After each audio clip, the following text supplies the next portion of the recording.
Do you have a garden at your home, in a park near you, or even at your school? We're going to read a book about gardens and then make a healthy recipe together. Let's go. Read, write, roar. This program is made possible in part by the Kresge Foundation, the Lauren and Philip Fisher Fund for Children and Education, the W.K. Kellogg Foundation, the State of Michigan, and by viewers like you. Thank you.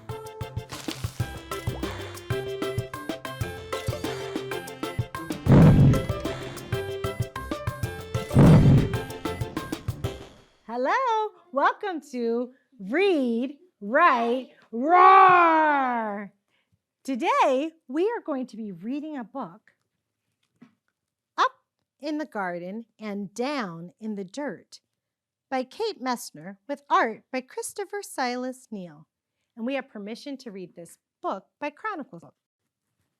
Up in the garden and down in the dirt. Up in the garden, I stand and plan, my hands full of seeds and my head full of dreams. Spring sun shines down to melt the sleepy snow. Wind whistles through last year's plants and mud sucks at my rain boots. It's not quite time, Nana says. Down in the dirt, things need to dry out and warm up. What's down there, I ask. What do you think's down there? There's probably a little thing from last year, the plants they planted last time. Yes, there are some plants that do grow again. What do you think is down there? Down there maybe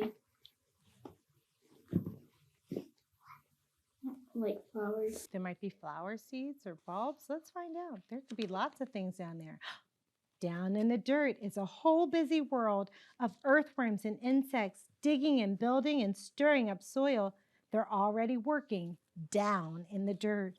You thought there might be some bugs down there. Look at all the bugs and insects that are down in the dirt. Up in the garden, we snap brittle stalks, scoop rustly armfuls, and wheel away weeds for the chickens. While they squabble and scratch, we spread compost over the soil. Down in the dirt, pill bugs chew through last year's leaves. I give a gentle poke. They roll up tight and hide in plaited suits of armors, roly-poly round. Up in the garden, it's time to plant. I trail a furrow with my finger and sprinkle seeds in a careful row. Give them a drink, Nana says. We pat them down to snuggle in the dark. Down in the dirt, a tomato hornworm rests, waiting for wings, and the leaves where she'll lay her eggs. Up in the garden, carrot plant sprouts, pea blossoms bloom, wasps are on the prowl, and honeybees visit legs loaded with pollen. I'm noticing some other things. Down in the dirt, there's some carrots that are down in the dirt. The roots are spreading out. I weed and wilt in sun so strong, even Nana looks for shades. Down in the dirt, earthworms tunnel deep. I'm jealous of their cool, damp, dark. Up in the garden, rain shower.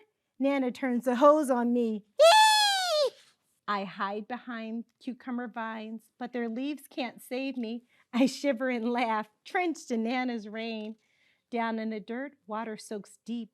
Roots drink it in, and a long-legged spider still walks over the streams. Up in the garden, there's so much to eat. Ladybugs feast on aphids. Nana crunches green beans. I bite a ripe tomato, warm from the sun. Juice dribbles down my chin. Down in the dirt, a robin's beak finds a cricket, a beetle, a grub. Slugs are scrumptious too. Up in the garden, we pick cukes and zucchinis, harvesting into the dark. Bats swoop through the sunflowers, and I pluck June bugs from the basil until it's time for bed. Down in the dirt, skunks work the night shift. They snuffle and dig and gobble worms while I sleep. Up in the garden, a praying mantis wakes to hunt mosquitoes. Nana sprays away the aphids, and I'm after grasshoppers, ready to swoosh, but snap! Someone else is faster. Down in the dirt, a smooth, shining gardener snake crunches on Sumper. Up in the garden, the wind grows cool. Pumpkins blush orange and sunflowers bow to September. Nana ties them together to build a house for reading. Look, she's reading the letter S.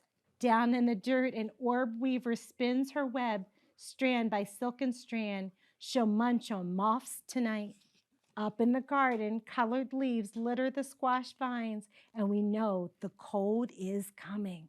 Hurry, hurry, and harvest! There's enough for the neighbors, too. Down in the dirt, frantic ants gather what we leave behind. They're storing food for cooler days ahead. Up in the garden, frost draws lace on leftover leaves where secret egg sacs hang, waiting for the warm to return. We say goodbye and spread the winter blankets. Down in the dirt, beetles burrow, ants scurry home. Earthworms crawl tight in the dark.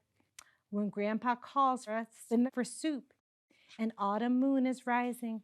Up in the garden, dry corn stalks tremble, and the wind smells like winter. But the long, ripe days of summer still rest in the garden beds. The ladybugs and bumblebees, earthworms and ants are hunkered down, hiding, biding their time. Dreaming of sunshine and blossoms and sprouts, under the bare arms of trees and the blanketing snow, a whole new garden sleeps down in the dirt. So what's happening? So the whole garden, they're sleeping. They're sleeping. That means everything is still, and they have to wait for what to happen before they come back out. Spring. And summer. And spring and summer.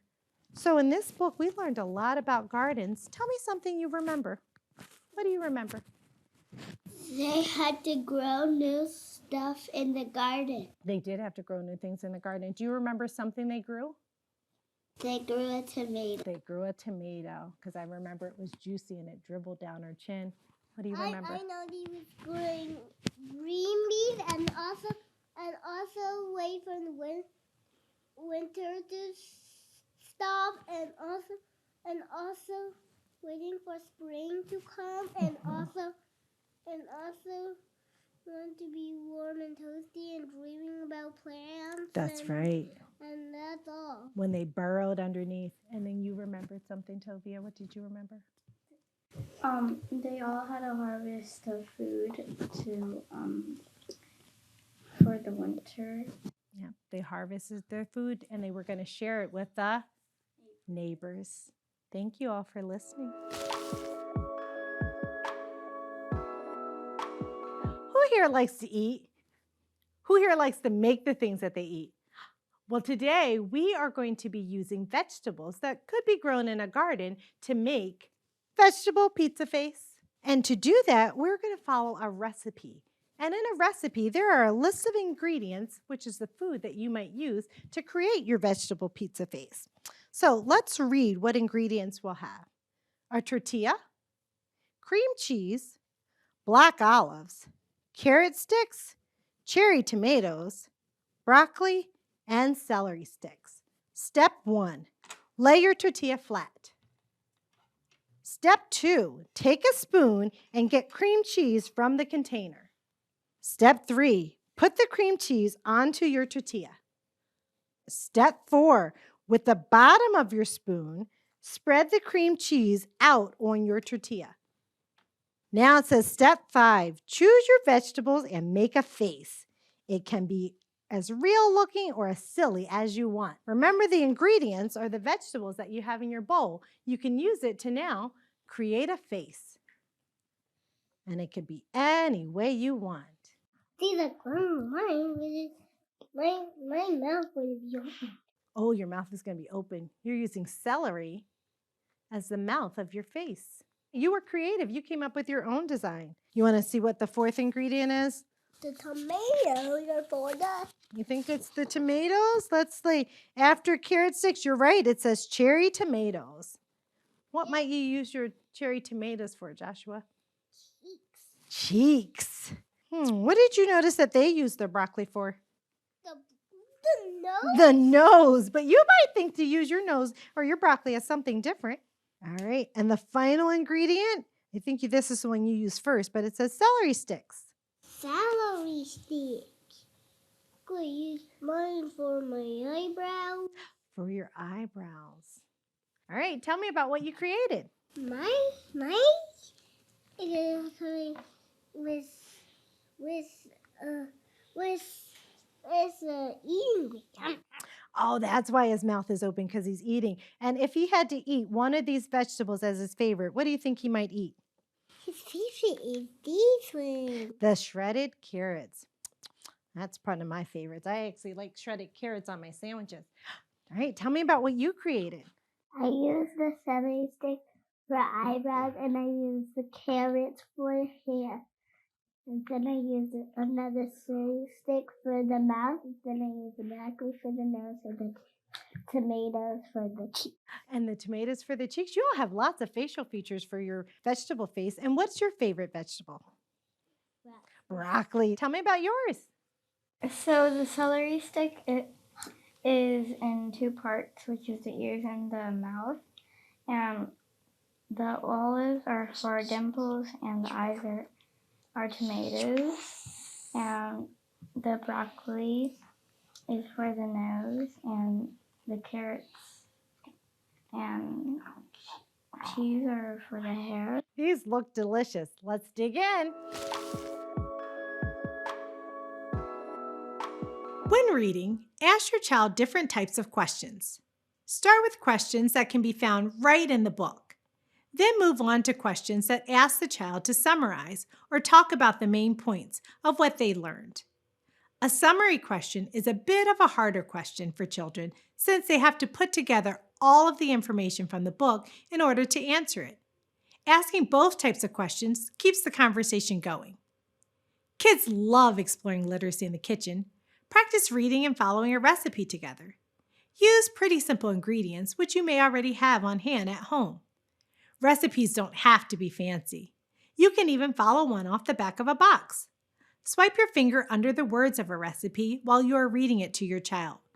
Follow the directions together. Through this process, your child is learning that text is used to inform us of something. In this case, the text is giving us information about how to do something. With recipes, it's how to make a particular food. Head outdoors and see if you can make a mud pie with your child. What ingredients might you use in your mud pie recipe besides stirred in water? Sticks? Leaves? Rocks? What steps might there be in a mud pie recipe? Enjoy making this one, but I wouldn't eat it.